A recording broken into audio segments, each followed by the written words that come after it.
يا صباح الفل على عيونكم، وتيجوا بقى نكمل سلسلة تحدي الأفران، ونعمل النهاردة بقى من كيلو دقيق ومن عجينة واحدة بس نطلع منها 3 حاجات: الفينو اللذيذ وكمان باتيه مورق زي ما انتم شايفين كده بالجبنة، وميني بيتزا بقى جميلة ولذيذة وطعمة وحلوة جدا.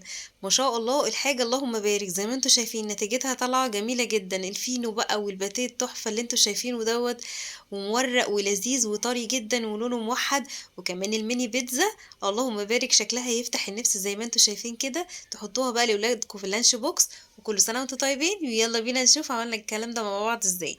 وبرده بالميه والدقيق زي ما انا وعدتكم في سلسله المعجنات ان احنا هنعمل كل حاجه بالميه والدقيق. وبرده حبه مكونات موجودين كده في بيتنا. هجيب كوبايه من الميه بس تكون ميه دافيه عشان تشغل معايا الخميره، لان الدنيا ابتدت تسقع. ضفت لها معلقتين كبار من الخميره، يعني تقريبا 16 جرام، وكمان معلقتين كبار من السكر. وبعد كده قلبتهم ونزلتهم بقى في البولة، وهضيف لهم كده معلقتين كبار من كيلو الدقيق. الكيلو الدقيق ده انا لسه فاتحاه دلوقتي، هو اللي هشتغل بيه. اخدت منه معلقتين في الاول وضفتهم كده، وهسيب بقى الخميره بتاعتي تشتغل علشان اطمن انها تمام وشغاله معايا ما تبوظليش بقيه المقادير. هجيب بقيه كيلو الدقيق وابتدي انخله بالشكل دوت عشان اضمن ان هو نضيف. هجيب منه نص كوبايه تقريبا، اركنها على جنب عشان يعني لو الميه زادت مني غصب عني. وبعد كده رجعت تاني للخميرة بتاعتنا ولقيتها اشتغلت اللهم بارك زي ما انتوا شايفين كده. اضيف لها بقى الدقيق وابتدي اقلب. هي طبعا دلوقتي هتحتاج ميه معايا تاني، مش هتستكفى بالكوبايه اللي حطيتها. ضفت لها ميه كمان او كوبايه كمان من الميه. لحد دلوقتي كده واخده مني كوبايتين. واقلب كده واشوف هتحتاج مني ولا لا، بس هي طبعا هتحتاج. بس انا بمشي معاكم خطوه خطوه علشان ما تقلقوش انتوا بس وانتوا بتعجنوا، وتبقوا ماشيين معايا الخطوه خطوه كده. ضفت تالت كوبايه لحد هنا كده، ضايفين 3 كوبايات من الميه على كيلو الدقيق. وابتدي بقى اشيل المعلقه واسمي بسم الله وبايدي واعجن العجينه علشان اعرف هي محتاجه مني دقيق ولا محتاجه مني ميه تاني. انا هنا كده شايفين انها بتلزق في ايدي ازاي. بس انا كل اللي انا هعمله دلوقتي، بصوا بايدي ناشفه بضغط عليها مش بتلزق خالص. فرحت بقى كده غسلت ايدي ورجعت تاني نشفتها. بصوا بقى اللي كانت ملزقه في ايدي من شويه، بصوا ازاي دلوقتي سايبه ايدي ومش بتلزق فيها. عشان كده قلت لكم دايما في نص العجين ما تتسرعوش وتفضلوا تضيفوا في دقيق وتقولوا العجينه بتلزق. لا، روحوا اغسلوا ايديكم وارجعوا تاني ورشوا كده رشه من الدقيق على الرخامه، وابتدوا بقى اعجنوا واخدموا عجينتنا زي ما احنا متعودين من اول ما بدأنا سلسله المعجنات، او من اول ما بدأنا سلسله تحدي الافران. واحنا بنقول لازم نخدم العجينة صح عشان تطلع معانا النتيجة اللهم بارك زي الفرن واحسن. وكفاية بقى ان انتي عاملاها بنظافة بيتي. اخدت معايا حوالي كده 10 دقايق لت واعجن لت واعجن. ولحد هنا كده انا لسه ما ضفتش الزيت. معايا تلت كوباية من الزيت، هضيفهم كده بالتدريجي في المرحلة دي. تقدري انتي تضيفي الزيت من الاول لو حابة تضيفيه مع المية والخميرة في الاول، بس انا بصراحة عشان كنت ناوية ان انا اعمل كيلو دي بتاعي دوت لكذا حاجة، وكنت هطلع منه فينو. فطبعا الفينو اتفقنا في الفيديو الفينو قلت لكم ان سر المخابز ان هم بيحطوا الزيت في النص كده علشان لقمة الفينو ما تفرولش معانا. بس انتي لو هتعملي ميني بيتزا بس يلا حطي الزيت في الاول وما يهمكيش. هنا بقى كده خلاص اخدت معايا كيلو الدقيق ومتبقي منه بس ربع كوبايه زي ما انتوا شايفين. خدمت عجينتي وخلاص بقت سايبه ايدي مش ملزقه ولا حاجه. هختبرها كده عشان اعرف انها عملت العش اللي انتوا شايفينه ده، يعني معنى كده انها اخدت عرق. ابتدي بقى كده اشتغل زي ما انتوا شايفين والمها كده. وفي البولة اللي انا عجنت فيها احط فيها العجينة بتاعتي واغطيها واسيبها تخمر حوالي كده ربع ساعة، يعني قبل ما اروح بقى انضف الدنيا مكان العجين واحط بقى واحضر كده حاجة البيتزا اللي انا هشتغل بيها. ضفت هنا فلفل الوان وكمان طماطم متقطعة بس من غير البذر. وممكن احط الزيتون بس انا هسيب الزيتون على الوش. معايا بقى هنا صلصة بيتزا، تقدري تشتريها جاهزة، تقدري تعمليها في البيت. هي بتبقى صلصة وعليها حبة زعتر كده وحبة بصل بودر وتوم بودر مش اكتر. عارفة لو عندك حبة صلصة مكرونة في التلاجة تقدري برضو تشتغلي بيهم مش هيقولوا لا. وهنا كده بقى العجينة بتاعتي اديتها البوكس المتين وهبتدي اقسمها نصين. نص كده هرجعه البولة تاني هكوره بس كده. رجعه البولة تاني وهشتغل الاول في النص ده.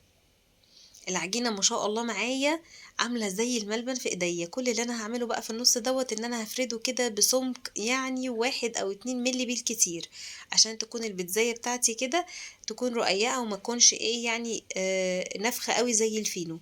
وابتدي اقطع. عندك بقى طريقتين للتقطيع، ان انتي تقطعي بالشكل اللي انت شايفاه دوت، وهتبقى معاكي واخده مقاس موحد وتقدريها بايديكي. والطريقه التانية ان انتي تاخديها كور كده بالشكل دوت وتكوريها وتسيبيها ترتاح، وترجعي تاخدي كوره كوره وتضغطي عليها باي حاجه او حتى بكف ايدك كده وتضغطي، وهتبقى معاكي الميني بيتزا جاهزه بالشكل اللي انت شايفاه ده. حجم الكرة بقى تتحكمي فيه انت، هيطلع بقى على حجم البيتزا اللي انت عايزاه. اشتغلي بالطريقه اللي انت حباها. رغيف الفينو بقى عملت معاكم قبل كده فيديو للفينو، الفيديو اللي قبل اللي فات تقريبا، بس هوريكم تاني هو بيتعمل ازاي. بعد ما رليته بقى ابتدي بقى اقفل الاول بس الطروف، وبعد كده اضغط عليه وابرمه كده وعلى السمسم، وهحطه واضيفه بقى في الصاج واسيبه يخمر. بعد بقى كده يعني حوالي 5 دقايق لقيت عجينة البيتزا معايا ابتدت تخمر.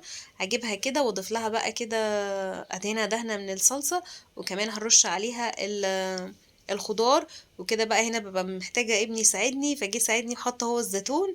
وبعد كده جاهزة معايا انها تدخل الفرن. ما بحطش الجبنة دلوقتي خالص، انا بحط الجبنة في نص السوا يعني يا دوبك تخش تتشمع. يلا نعمل بقى الميني باتيه بسرعة بسرعة كده عشان ما اطولش عليكم الفيديو. جزء من العجينة كده فردته برضو بسمك رفيع جدا على قد ما تقدري. وبعد كده دهنته كده يا دوبك مكعب زبدة واحد عشان يورق معايا مش اكتر. مش عايزة تضيفيه براحتك، ممكن تضيفي مكانه زيت.